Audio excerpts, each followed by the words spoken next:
听的那个，我们去操场吧。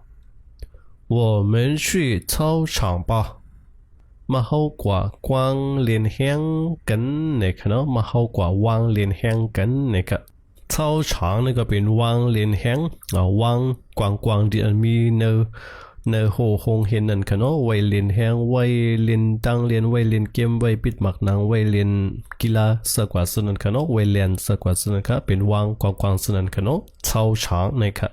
我们去动物园吧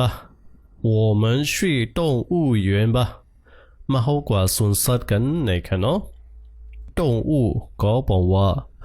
สัตว์ค่ะเนาะตัวสัตว์ค่ะ园ก็สวน动物园ก็สวนสัตว์ค่ะ我们上课吧我们上课吧มาเข้าขึ้นเห็นกันนะครับ上课ก็ขึ้นเห็นค่ะเนาะขึ้นตอนคันเห็นตอยคันเห็นค่ะโอเคกับในเขาสูบขึ้นมารู้อ่านในประเภทมันค่ะ我们上课吧มาเข้าขึ้นเห็นกัน随句子随句子นะครับเห็นตัวแถวความนะครับเนาะส่วนไหนหนึ่งแถวในก็บอกว่าตัวแถวความหนึ่งคอค่ะเนาะข้อความแถวความหนึ่งคอค่ะ我们上课自豪ขึ้นเห็น老师讲课ครูสอนสับแรงการเห็น同学们听课ล้วนเห็นเขาทำการเห็น我们去操场吧มาเข้าอ่อนกันกว่ากวางเรียนแห้งนะครับ我们去动物园吧มาเข้ากว่าสวนสัตว์กันมาเข้าอ่อนกันกว่าสวนสัตว์นะครับเนาะ我们上课吧มาเข้าขึ้นเห็นกันนะครับโอเคกับในเขาสืบขึ้นมาด้วยตั้งหน้าแทงค่ะกับในมาถึงคันรู้มันค่ะเนาะ我们上课吧โอเคเอาดาวสุดไหนเข้ามาด้วยดีความใจมันก่อนค่ะ我们上课吧上课了我们进教室吧老师讲我们听老师问我们回答我们上课吧上课了我们进教室吧老师讲我们听老师问我们回答มาเข้าขึ้นเห็นกันขึ้นเห็นยาวมาเข้าห้องเห็นกันครูสอนสับแรงสื่อเขาถามครูสอนถามสื่อเขาตอบนะครับโอเคก็มาด้วยที่บอกมันกับตัวดูค่ะ我们上课吧มาเข้าขึ้นเห็นกัน上课了ขึ้นเห็นยาวนะครับเนาะ上课了ขึ้นเห็นยาว我们进บอกว่าเข้าค่ะเนาะ教室ห้องเห็น我们进教室吧มาเข้าห้องเห็นกัน老师讲ครูสอนสับแรง我们听之后ถาม老师问ครูสอนถาม问ตัวไหนบอกว่าถามค่ะเนาะ我们回答之后ตอบนะครับ回答บอกว่าตอบค่ะโอเคกำลังเขาสืบขึ้นมาอ่านในตอนคันรู้มันค่ะ我们上课吧มาเขาขึ้นเห็นกันโอเคส่วนไหนก็ให้ลูกเห็นเขาพึกรู้พึกอ่านค่ะเนาะ上课了ขึ้นเห็นแล้ว我们进教室吧มาเขาเข้าห้องเห็นกัน老师讲ครูสอนสับแรง我们听ส่วนในคุยสับแรงนี้เกี่ยวกับเรื่องเครื่องหมายศาสนาอีกหนึ่งค่ะเนาะเป็นเครื่องหมายสันเขาแก่หันอยู่ดัชนีค่ะเนาะในอันอังกฤษเขาห้องว่า British English เขาห้องว่า comma American English ห้องว่า comma นะครับเครื่องหมายศาสนาความเกี่ยวห้องว่าตัว号นะครับเนาะตัว号แล้วก็เครื่องหมายอันในเขียนเขาห้องว่าท่าน号นะครับเนาะอังกฤษเขาห้องว่า exclamation เป็นเครื่องหมายคุณห้องคุณฮึดสักกว่าส่วนไหนค่ะเนาะส่วนไหนค่ะข้อหมายห้องข้อหมายฮึดส่วนนั้นค่ะแล้วก็อันในส่วนเป็นเครื่องหมายอันอังกฤษเขาห้องว่า full stop นะครับเนาะเขียนเขาห้องว่าจุด号นะครับโอเคอันนี้เป็นจุด号อันนี้เป็นท่าน号อันนี้เป็นตัว号ค่ะเป็นเครื่องหมายกึ่ลือค่ะเนาะเพราะเป็นความแต่นั้นกึ่ลือแก็บหนึ่งแล้วก็อันนี้เป็นเครื่องหมายยาวตัวแถวความยาวค่ะเนาะโบราณสื่อมันในข้อความศาสนาก็จะมีอยู่ความ3ข้อค่ะเนาะที่เรียกว่าเป็นความ3ข้อไว้กันเนาะ上课了我们进教室吧เนี่ยซึ่งในเป็นข้อหนึ่งค่ะเนาะซึ่งในสำกึดไว้กำหนึ่งเป็นเครื่องหมายกึ่ลือมันเป็นตัวข้าวเนี่ยเป็นเครื่องหมายเข้ามาค่ะเนาะ上课了เนี่ยกึดไว้กันเนาะ เรียกว่าเป็นข้อความสองปอดเป็นตัวแถวความหนึ่งแถวค่ะหนึ่งคอค่ะ老师讲我们听那个是呢身边听ตัวแถวความคอหนึ่งเต็มแทงคอหนึ่งค่ะเนาะ老师讲呢ก็ไว้ลือไว้หนึ่งคำหนึ่งก็เสิร์ฟเป็นเครื่องหมายตัว号ค่ะเนาะ我们听那个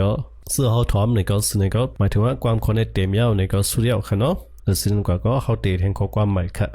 ครูสอนสับแรง四号ถอมนะคะ那个老师问呢ก็ดูลือไว้กันเนี่ย老师问แล้วก็ขึ้นสืบกว่าทั้ง那个我们回答เนี่ยอันนี้หมายถึงว่าเป็นความข้อเร็วกันเนาะ老师问我们回答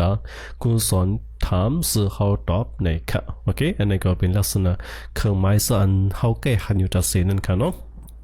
โอเคกันในเขาสืบขึ้นมาแทนตั้งนานค่ะ介生词โอเคกันในเขามาเลยเพียง生词มันมีสังเกตตัวนั้นในหัวข้อนะคะ课不เห็นอันนั้นก็ตัวคันเห็นอันนั้นก็การเห็นค่ะเนาะ课ตัวไหนค่ะ上课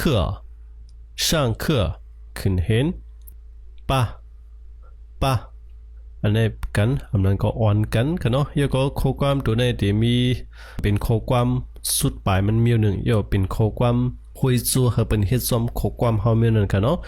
ข้อความอันไหนค่ะมันจะข้อความแข็งค่ะเนาะเป็นข้อความอ่อนๆมีหนึ่งค่ะการที่เฮาใส่บามันซึ่งไหนค่ะเนาะกันในเฮาสู่ขึ้นมาด้วยแทนค่ะ讲สับแรงอันนั้นก็หลัดนี้讲课สับแรงการเห็น听ถอม听课ถอมการเห็น操场光连乡动物园สวนสัตว์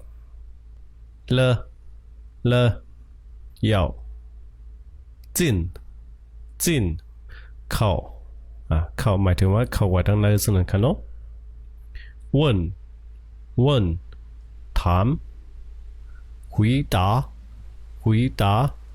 ตอบโอเคส่วนนี้ก็เป็นถอยความเชิง词มันตอนนั้นในหัวข้อในค่ะเนาะงั้นนี้ก็เรียนเขาฝึกต้องให้ไหลมาหมดค่ะเนาะดังลายแต้มดังสิ่งออกมันและดังตีปอมันค่ะกำในเขาสืบขึ้นมาอันในประเภทมันแทงกำหนึ่งค่ะเนาะ课上课吧讲